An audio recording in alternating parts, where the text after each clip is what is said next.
Hello ကျွန်တော်တို့တရားစီရင်ရေးလောကမှာဒီ practicing lawyer တွေနဲ့ပတ်သက်ပြီးတော့ lawyer တွေရဲ့ကြားမှာဘာကျွန်တော်တို့ခေတ်စားနေတယ်ဆိုတော့တောင်လက်တောင်တနေကြတဲ့အနေအထားမျိုးကျွန်တော်ရှိအဲ့ဒါဘာလဲဆိုတော့တရားမျှတမှုတာနာညီမျှမှုဘုံမြတ်သောအပိတရားဆိုတဲ့ justice equality and good conscience ဆိုတဲ့ကျွန်တော်တို့တရားမျှတမှုရဲ့သဘောကိုဖော်ဆောင်တဲ့ဒီဖော်ဆောင်မှုကိုအားလုံးကလည်းလက်ခံကြိုးဆိုပြီးတော့မိမိလည်းဒီလိုတက်တာခွင့်မျိုးဒီလို right မျိုးရပါစေရဲ့ဆိုပြီးတော့စူးစမ်းပြီးတော့နှစ်ဖက်ရှိနေရလိုက်ကြတာကျွန်တော်ရှိပါတယ်အဲ့တော့ဒါနဲ့ပတ်သက်ပြီးတော့ justice equality and good conscience လို့ခေါ်တဲ့ဒီဥပဒေနှစ်သာရဥပဒေဆိုရိုးစကားကိုကျွန်တော်တို့ဘယ်မှာသွားပြီးတော့ကျွန်တော်တို့တွေ့ရတယ်ဆိုတော့ဒီအမှုဆုံးဖြတ်တဲ့နေရာမှာကတော့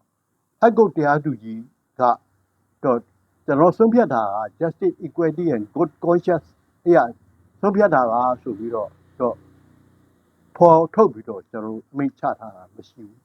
ရှိပေမဲ့သူစီရင်ဆုံးဖြတ်ခဲ့တဲ့အမှုနဲ့ပတ်သက်ပြီးတော့ပြန်ပြောင်းလေ့လာကြည့်တဲ့အခါမှာ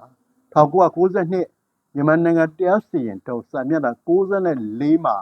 ပါတဲ့မတ်မီလုံး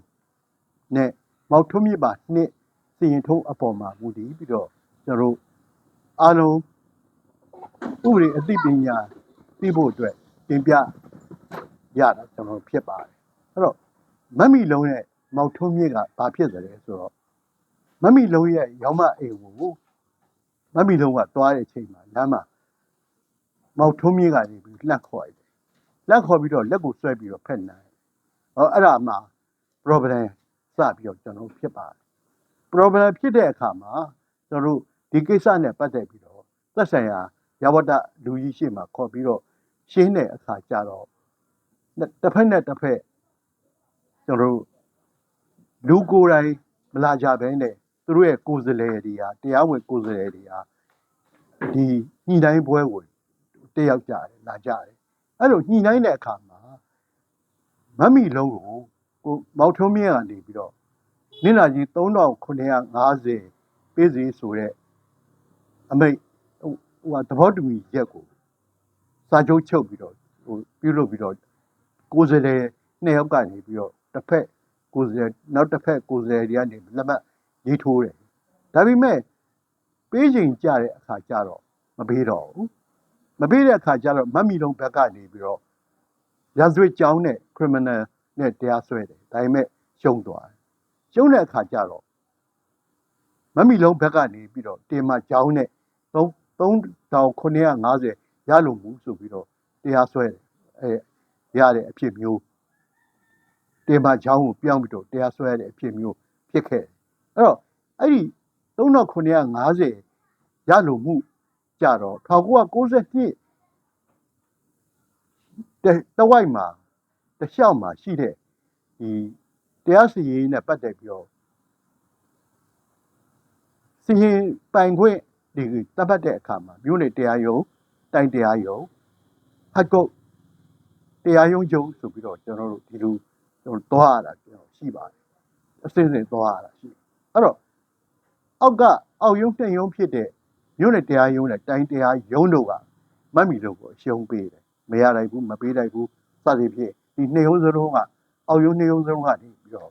ဒီလိုအမိတ်ချတယ်အဲ့ဒါကိုမတ်မီလုံးဘက်ကနေပြီးတော့ဟတ်ကုတ်ကိုအယူခံဒုတိယအယူခံဝင်တဲ့အခါမှာတရားသူကြီးကဦးမျိုးထွန်းလင်းရဲ့လက်ထဲကိုဒီအားနဲ့ပတ်သက်ပြီးတော့စီရင်ဆုံးဖြတ်ဖို့နဲ့ပတ်သက်ပြီးတော့သူလက်ခံရရှိပြီးတော့ကြားနာတဲ့အခါမှာဦးမျိုးထွန်းလင်းကဘလို့ဆုံးဖြတ်တယ်လဲဆိုတော့ပေါ်တင်ကြီးတော့ပေါ်တင်နေကြီးတော့မဆုံးဖြတ်ဘူးကျွန်တော်ဆုံးဖြတ်တာဟာဒီမတ်မီလုံးအမှုမှာ justice equality and good conscience အပေါ်မှာအခြေခံပြီးတော့တရားမျှတမှုတာနာညီမျှမှုမွန်မြတ်သောအတိတရားနဲ့ ဆုံးဖြတ်ထားပါဆိုပြီးတော့ဖော်ထုတ်ပြီးတော့မဆုံးဖြတ်ဘူးသို့ပြင်ဒုညာဆိုလည်းပဲတောရမှရှိရဲ့မျိုးသမီးလေးတွေရဲ့ဘဝကိုကာကွယ်တဲ့အနေနဲ့အခုလိုမပေးလိလာချင်းနဲ့ပတ်သက်ပြီး3950မပေးဘူးဆိုတဲ့အမိန့်ဟာမှားတယ်ဒါဒီဟောရရနဲ့နေတတ်တဲ့သူရဲ့သဘာဝကို